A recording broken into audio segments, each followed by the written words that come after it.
Putin's state media mysteriously stopped reporting on a regrouping of forces in the south.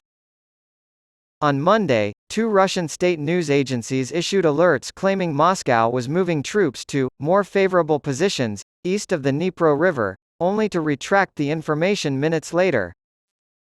This unprecedented occurrence has raised questions about whether or not the Russian military and state media are at odds over how to portray the situation on the ground in southern Ukraine.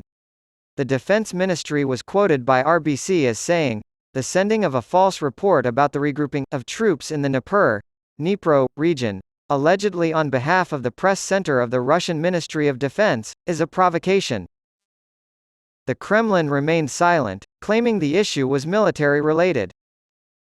On Friday, Russian military officials said their troops had repelled Ukrainian attempts to establish a foothold on the opposite bank of the Dnieper River and on nearby islands. On Sunday, Ukrainian President Volodymyr Zelensky warned of impending Russian attacks on the country's infrastructure.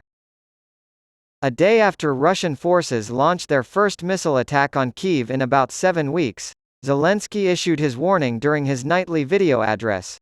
Ukrainian naval drones embarrassed Russian President Vladimir Putin on Friday, according to reports out of Crimea. Overnight, Ukrainian military intelligence reported that naval drones had attacked 2 Russian amphibious ships carrying armored vehicles. There were 2 landing craft, one of the Akula class and the other of the Serna class. Ukraine's armed forces reported on November 10, 2023, that 2 small Russian landing ships were destroyed after being attacked by naval drones in Vuzka Bay in temporarily occupied Crimea. Both ships sank as a result of the assault, the Akula immediately and the Serna after rescue efforts failed. Major advances have been made in Ukraine's military training, but attention has shifted to Gaza. 3 o'clock, Tom Watling. Ukrainian soldiers' battle cries cut through the smoke and rat-a-tat-tat of gunfire as they storm enemy trenches and dugouts, which likely contain gruesome, bloody remains. Grenade. A Ukrainian scream can be heard. "Let's go, let's go, let's go," someone else yells. No one was hurt or killed this time.